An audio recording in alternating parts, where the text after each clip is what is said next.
Bonjour, bienvenue à votre émission La Victoire de l'amour. J'espère que vous allez bien cette belle journée. Déjà la fin du mois d'août. Là, aujourd'hui, je le sais, je vous fais un beau cadeau et je me fais un très, très beau cadeau. C'est la première fois qu'on la rencontre à La Victoire de l'amour. C'est un privilège de l'avoir avec nous. C'est l'unique. Sonia Benezra sera avec nous pendant la prochaine demi-heure. En chanson, Samuel Jérémy Gingras. L'homélie avec notre ami Luc Faneuf. La chronique de Martin Larocque. Je suis Sylvain Charon. Bienvenue à votre émission La Victoire de l'amour. Un seul geste de toi viendra mon secours. Viens semer dans mon âme le grain de l'amour. Je traverse un désert et je meurs de soif.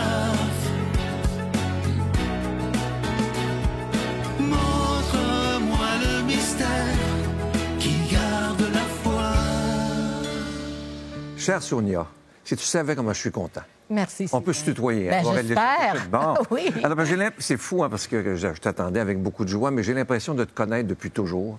Alors, merci d'être là. Merci parce que tu fais partie de notre vie depuis tellement longtemps. Merci pour l'invitation, je l'apprécie infiniment. beaucoup. Je lisais sur toi dernièrement, et ça, c'est quelque chose qui me touche beaucoup. Pendant 7 ans, tu as été proche aidante de ta maman, Perla. Oui. Comment ça se passait? C'était pas facile, Sylvain. Il y avait des moments qui étaient très difficiles. Il faut dire aussi que je le faisais avec une de mes sœurs. On était vraiment présentes tout le long. Mais ma mère était une femme tellement extraordinaire que je remercie le bon Dieu de m'avoir donné ces 7 années. Quand je regarde ma vie aujourd'hui, on me demande de quoi je suis plus fière. C'est de ces 7 années où j'ai pu accompagner ma mère et de la voir vraiment comme une femme et pas uniquement comme ma maman. J'ai eu la chance de lui poser toutes sortes de questions sur son enfance, ses premiers amours, comment, tu sais, elle était avec mon père, tu sais, ma grand-mère avec elle, toutes sortes d'histoires. Et puis, comme ma mère, fallait vraiment qu'elle se laisse aider. Ma mère, tout d'un coup, est devenue une autre personne. J'avais jamais vu ce côté de ma mère. Ma mère était toujours celle qui travaillait, qui courait pour les autres. Il y avait beaucoup de stress. Tu sais, l'autobus, on n'avait pas de voiture. Tu sais, je la vois le matin dans ma tête. Mais là, c'était rendu que comme elle ne pouvait plus marcher, elle n'était pas mobile, elle était en fauteuil roulant. Donc, il fallait apprendre, tu sais, à utiliser les équipements pour la faire sortir du lit, tout ça. Je peux être une bonne infirmière. Ça, je peux vous le dire. Mais elle a cédé. Puis elle a accepté comment elle était, puis elle était toute là. Puis j'ai vu une autre femme, délicieuse, elle riait, on écoutait des films en noir et blanc, on était comme... Oui, c'était difficile parfois, très difficile. Est-ce que tu as eu ce privilège, moi j'appelle ça un privilège, le grand privilège d'être là lorsqu'elle est partie? Oui, j'ai eu la chance d'être là. Et c'était pas facile. Comment on vit ça comme son enfant, là? Oui, wow, c'était... Je la vois devant moi, dans son lit. Puis mes sœurs, on était là. Une de mes sœurs est arrivée juste après, donc elle était comme dans un état lamentable. J'étais la dernière, tu sais, à m'approcher d'elle, et puis elle a fait comme ça, avec sa bouche. Oh là là. C'était ça. Oh là là, c'est... Et elle est partie, doucement, accompagnée. Et elle me manque tellement, Sylvain. Ah oui. Ouf! C'est pas possible. Ça fait combien de temps là, qu'elle est partie? Ça fait 2 ans. 2 ans. Et je ne pense pas que ça va être plus facile. Ah oui. Non. C'est beau de voir comment t'aimais ta mère. Oh, que je l'aimais. Et elle m'avait dit quelque chose qui est resté toujours avec moi. À chaque fois, tu sais, que moi, je l'embrassais beaucoup. J'aime ça, embrasser les gens. Tu sais, c'est comme peut-être un défaut ou un point fort, je ne sais pas encore. Mais elle me disait souvent, elle me dit, il va falloir que tu apprennes à m'aimer moins.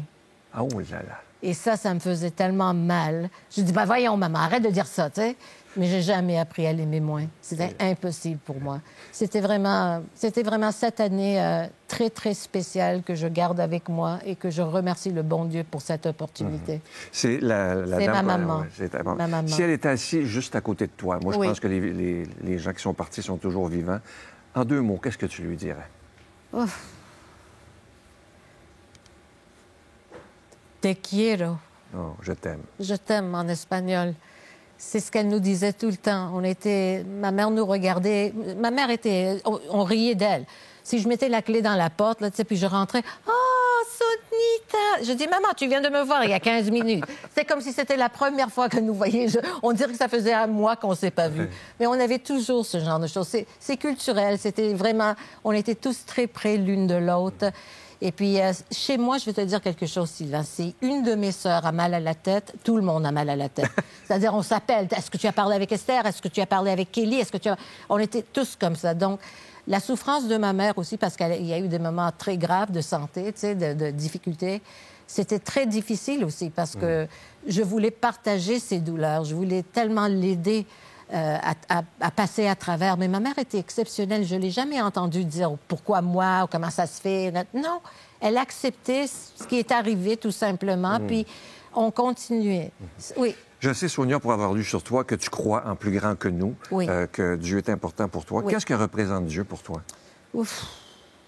Dieu, pour moi, est la réponse à toutes les questions que je ne peux pas répondre. Tu sais, chaque fois que je me demande pourquoi c'est arrivé cette chose, ou regarde le monde, tu sais, je me dis, il y a quelque chose qu'on ne comprend pas et qu'on ne va pas pouvoir comprendre maintenant. Mais je sais qu'il doit y avoir quelque chose. S'il vous plaît, dites-moi qu'il y a quelque chose de plus gros. Et que, oui, j'y crois vraiment, que des fois, tu sais, que des fois, Dieu nous écoute. Moi, je parle régulièrement à Dieu. Moi aussi, ça. Tu sais, je dors le soir, tu sais, je regarde le ciel, puis, tu sais, ça veut dire, tu sais, je veux dire mon plafond, là, mais c'est le ciel. Puis je dis, c'est moi encore, tu sais, c'est comme, c'est moi encore. Mais oui, et j'ai parlé à Dieu juste avant de venir. Ah, c'est beau. Oui, C'est très j'ai beau. parlé, tu sais, oui, j'y crois, beaucoup, beaucoup. Tu as eu le privilège d'interviewer les plus grands, Léonard Cohen, Céline Dion, Lisa Marie Presley, puis bon, j'en passe. Qu'est-ce qui, selon toi, qu'est-ce qu'ils ont en commun, ces gens-là?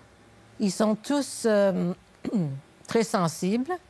Et la chose que j'ai remarquée le plus souvent quand on interviewe quelqu'un, vraiment une grande mégastar, que ce soit Paul McCartney, Joe Cocker, Elton John, peu importe, ils sont tous insécures. Il y a une certaine insécurité et c'est étonnant. C'est vraiment, tu sais, tout le monde pense, tu sais, ils vont... Ils remplissent des stades. Oui. Moi, je me rappelle, je suis allée faire une entrevue avec Mick Jagger à Los Angeles. C'était moi qui étais super nerveuse. Je dis, oh my God, il va m'envoyer promener. Tu sais, le genre de gars. J'avais l'impression déjà que ça allait être ça. Et il est rentré dans la salle, une petite salle, puis il rentre avec 2 chemises, puis il me dit, which shirt should I wear? Puis moi, je dis, tu sais, that one? Mais je me dis, c'est Mick Jagger qui me demande quelle chemise porter pour l'entrevue. C'est comme, alors tu te rends compte que chaque personne, tu sais, a ses propres insécurités.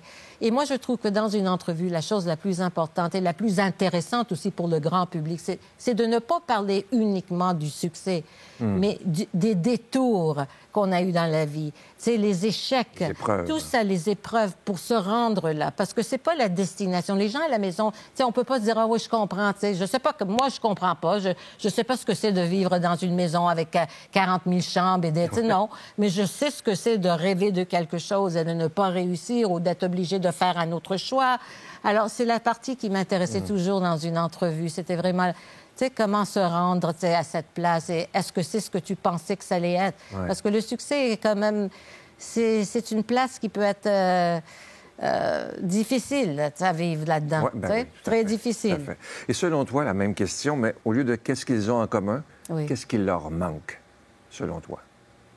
Parce que c'est des gens qui semblent avoir tout. Oui, non, mais personne n'a tout. Ça, personne n'a tout. Et c'est pour ça que j'aimerais juste dire quelque chose avant. Moi, j'ai toujours dit aux jeunes, parce que des fois, ils venaient nous voir, quand je faisais mes émissions à TQS, j'avais un quotidien, c'était le show numéro 1, les gens t'attendaient, puis les jeunes te disaient « Ah, t'es mon idole ».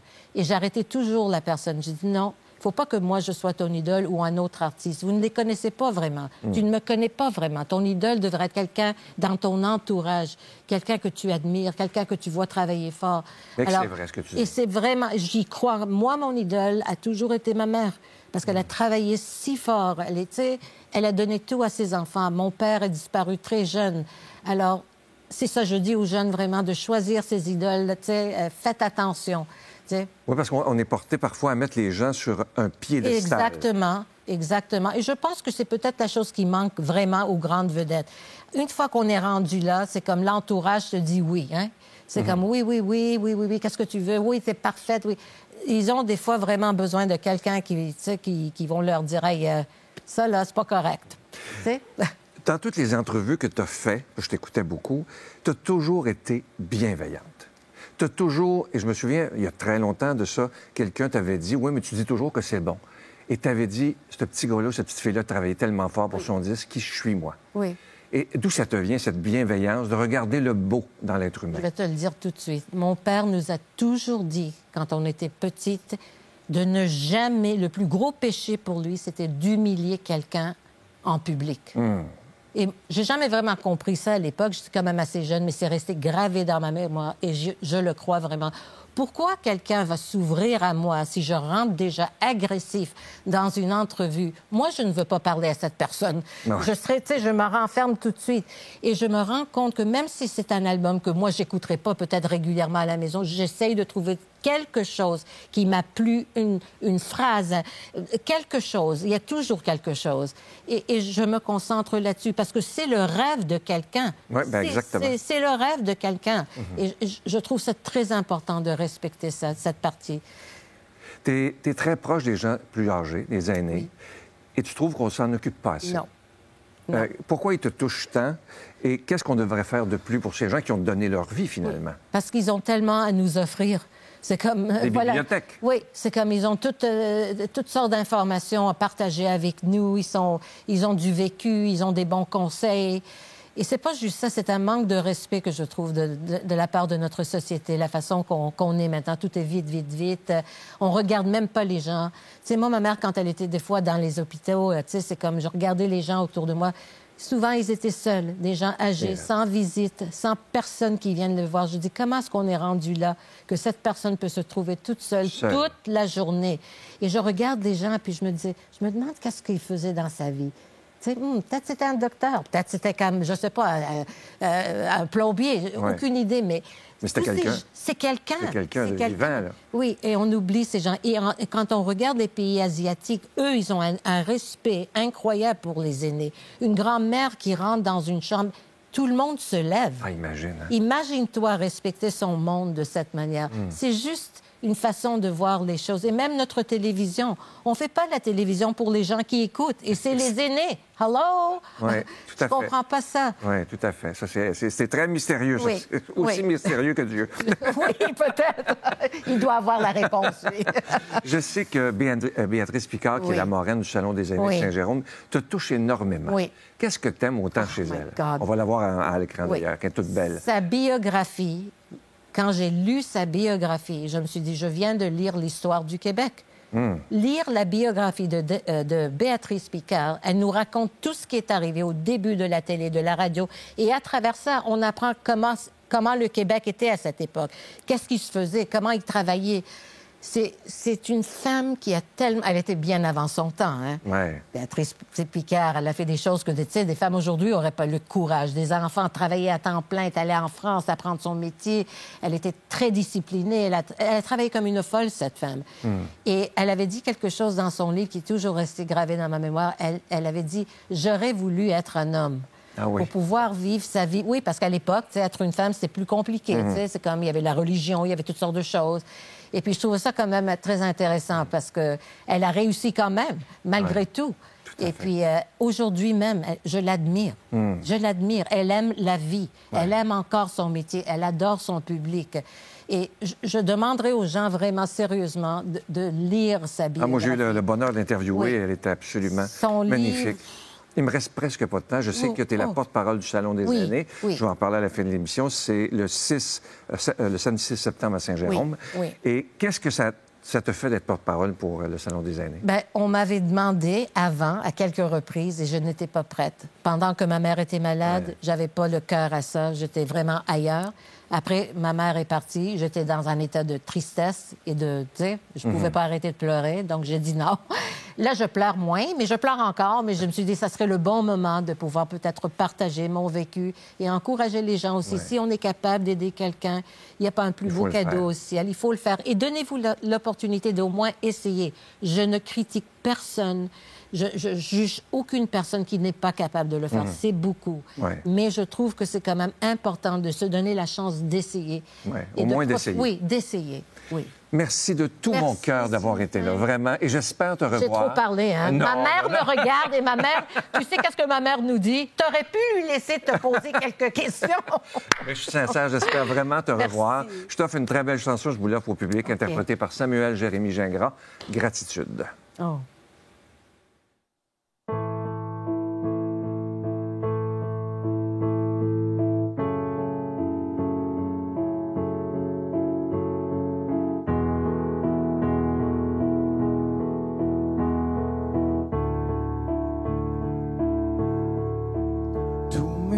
Sont faits. Je n'ai rien de nouveau pour bien exprimer ma reconnaissance. Je pourrais chanter des milliers de fois. Tout chant a une fin. Contrairement à toi, alors j'élève mes mains, je t'adore encore et encore, car tout ce que j'ai c'est un Alléluia, Alléluia. Je n'ai rien à t'offrir qui soit digne de ta majesté. Ce n'est qu'un cœur chantant Alléluia, Alléluia.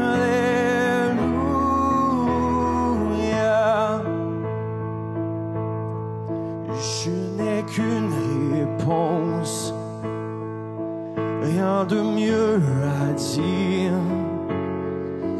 Mes bras grands ouverts, je vais t'adorer.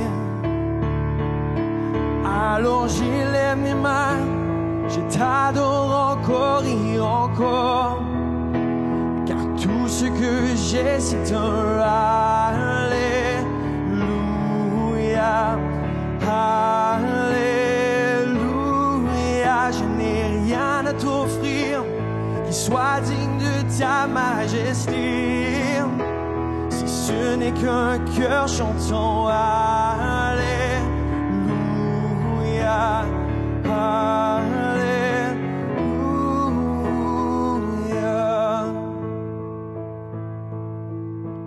Chante mon âme, oh ne sois pas timide, élève ta voix, car tu as un lion qui rugit en toi.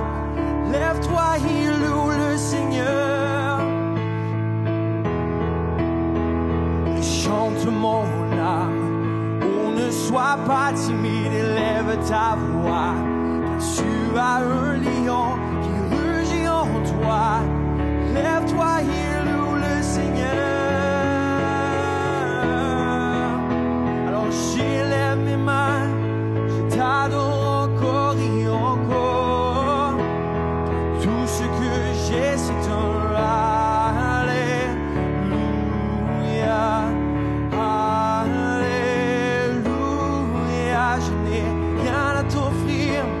sois digne de ta majesté. Si ce n'est qu'un cœur chantant Alléluia, Alléluia.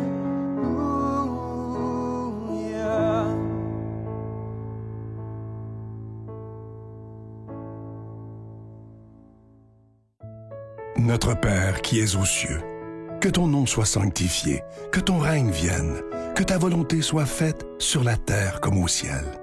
Donne-nous aujourd'hui notre pain de ce jour. Pardonne-nous nos offenses, comme nous pardonnons aussi à ceux qui nous ont offensés. Et ne nous laisse pas entrer en tentation, mais délivre-nous du mal, car c'est à toi qu'appartiennent le règne, la puissance et la gloire pour les siècles des siècles. Amen.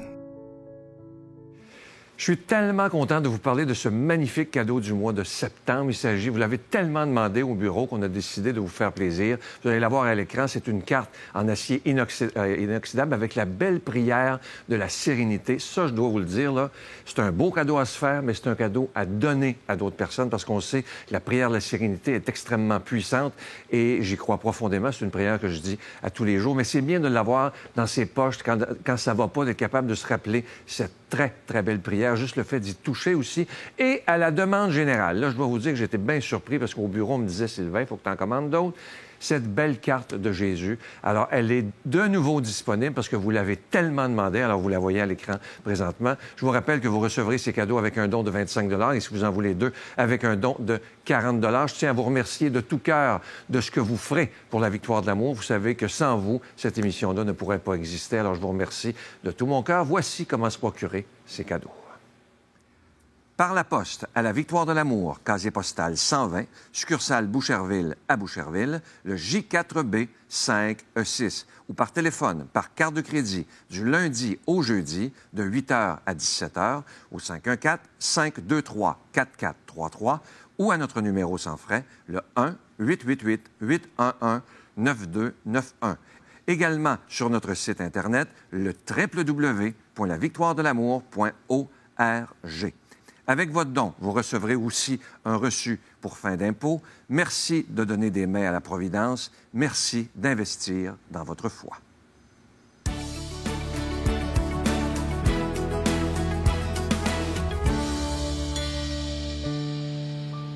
Bon dimanche, tous mes victorieux, mes victorieuses et même ceux qui doutent encore, parce que je sais que ça va arrêter bientôt, je vous connais.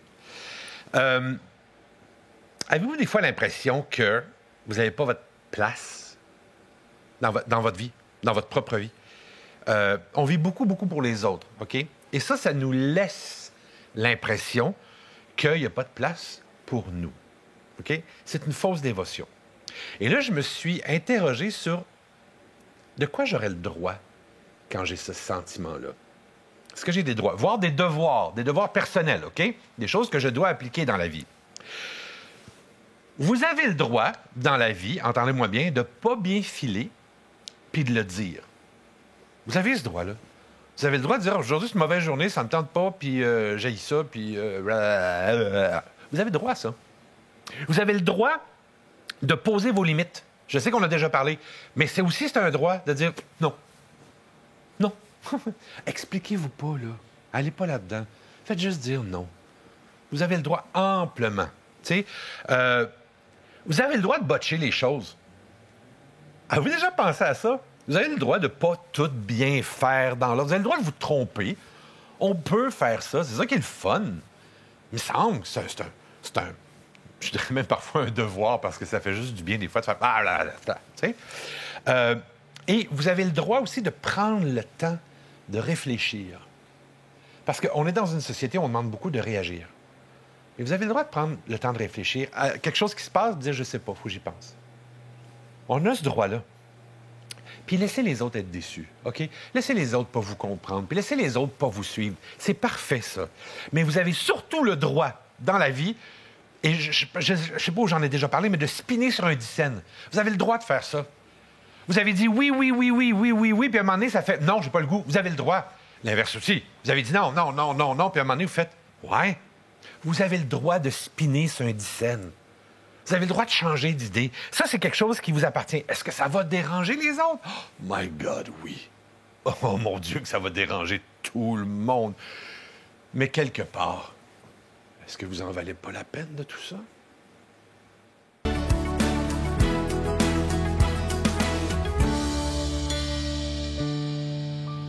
Bonjour, bon dimanche à chacun et chacune d'entre vous. Heureux de vous retrouver pour cette méditation de la parole de Dieu en ce, peut-être, on va dire ça comme ça, dernier dimanche de l'été. Évidemment, on espère que l'automne sera lumineux, comme c'est souvent le cas. Donc, parlant de lumière, justement, Jésus aujourd'hui nous en apporte. C'est ce qu'on fait quand chaque jour, et merci de votre fidélité, on écoute et on médite la parole de Dieu.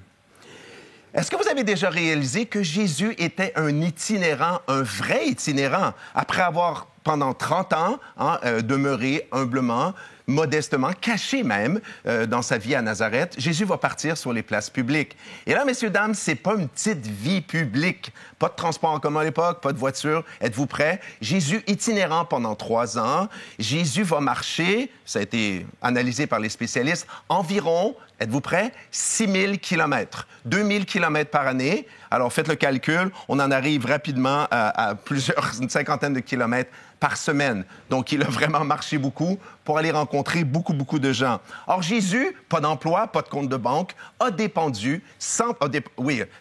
de la charité des gens. Hein? Le toit, pour la nourriture, pour l'argent, pour la subsistance de base.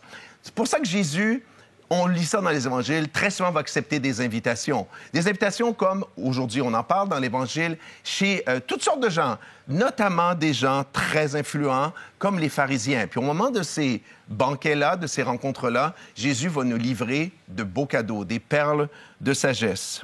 Une petite prière avant que j'aille plus loin. Seigneur Jésus, tu as passé ta vie publique sans argent, sans toi, tel un itinérant, à dépendre de la générosité de tes disciples, nous enseignant ainsi l'humilité de Dieu, qui ne s'impose jamais, qui se laisse toujours approcher et aimer.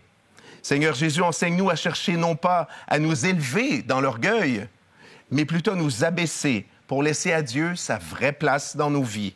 Enseigne-nous à ta suite à nous mettre par amour au service des autres, un amour qui nous ouvrira les portes de ton ciel. Donc, Jésus reçu chez les pharisiens. Essentiellement, Jésus s'est adressé à 3 catégories de personnes. D'abord, le peuple juif. Les croyants juifs comme lui. Et oui, je vous le rappelle, Jésus était juif. Et les dirigeants aussi. Alors, c'est ce qu'on appelle les pharisiens, les docteurs de la loi, les sadducéens, qui étaient aussi des grands prêtres, enseignants. Et Jésus va s'adresser, et là, les évangiles n'en parlent pas beaucoup, mais on le sait par l'histoire, à des populations gréco-romaines, les villes tout autour de la Palestine. Et Jésus, va rencontrer plusieurs de ces gens-là. Quand Jésus allait chez les pharisiens, c'était pour parler de quoi? Les pharisiens sont des docteurs de la loi, étaient ceux qui enseignaient au peuple qui était Dieu, puis comment vivre pour lui plaire. Or, Jésus voulait corriger les mauvaises idées qu'avaient les pharisiens sur Dieu et ce qu'il fallait faire pour lui plaire. Donc, il était comme normal que Jésus accepte l'invitation des pharisiens. Or, le problème, c'est qu'on le sait, vous connaissez votre histoire sainte. Les pharisiens, au début, ils sont tout épatés. « Wow, cet homme-là parle, enseigne avec autorité comme jamais personne sur terre ne l'a fait. Il fait des miracles, des signes. C'est hallucinant, ça vient d'où ce pouvoir? » Ils voulaient savoir, les pharisiens, quelles étaient l'idée derrière ça. Et à un moment donné, il va y avoir une espèce de compétition entre les deux, pas de la part de Jésus, mais de leur part à eux. Ils vont devenir jaloux. Parce que là, Jésus attire les foules. Sa façon de parler, c'est que Jésus est la vérité. Il est le Fils de Dieu. Donc là, la jalousie, la colère monte. Et justement, au moment d'un de ces banquets, Jésus va donner un conseil aux gens qui sont là. Il dit, quand vous allez à des banquets, comme moi, je suis allé à un banquet de pharisiens, ne vous asseyez pas à la première place. Parce que si jamais quelqu'un de plus important que vous arrive, on va dire, « Hey, écoute, bonhomme, décolle, va au fond, on va mettre le premier ministre à ta place, puis tu vas être humilié. » Donc, choisissez la dernière place. Et c'est ça le premier message absolument magnifique d'aujourd'hui. Jésus nous dit, si vous voulez devenir grand, il faut vous abaisser. Il se donne lui-même en exemple. Jésus qui était Dieu, le Fils. Jésus qui était Dieu. D'abord itinérant pendant 3 ans, pas dans les Hilton, pas dans des voitures à 400 000 $. Jésus marchait comme ça avec ses sandales. Jésus qui acceptait la charité de tout le monde. Qui s'abaisse sera élevé. Un peu à l'exemple de Jésus. Le dernier message du texte, essentiellement, c'est que Jésus, pendant le repas, va dire, quand tu donnes un repas, invite pas des gens qui peuvent te redonner la politesse, des gens influents, des gens riches. Vous savez, beaucoup de fois, quand on invite des gens, c'est pas mon cas, c'est pour avoir des faveurs. On les invite pas parce qu'on les aime. Il dit, invite des estropiés, invite des pauvres, invite des malades. Et eux vont pouvoir te le redonner. Donc, voyez comment est-ce que tout est relié. Le mystère de l'amour qui se fait petit pour servir les autres. Demandons à Dieu de nous bénir qui est Père, Fils, Saint-Esprit. Bonne journée. Je vous salue Marie, pleine de grâce. Le Seigneur est avec vous. Vous êtes bénie entre toutes les femmes, et Jésus, le fruit de vos entrailles, est béni. Sainte Marie, Mère de Dieu, priez pour nous pécheurs, maintenant et à l'heure de notre mort. Amen.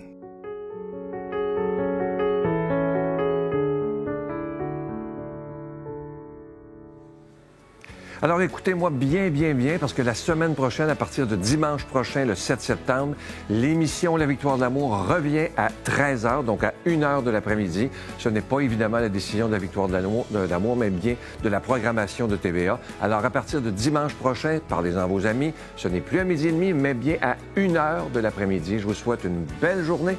À demain. Bye.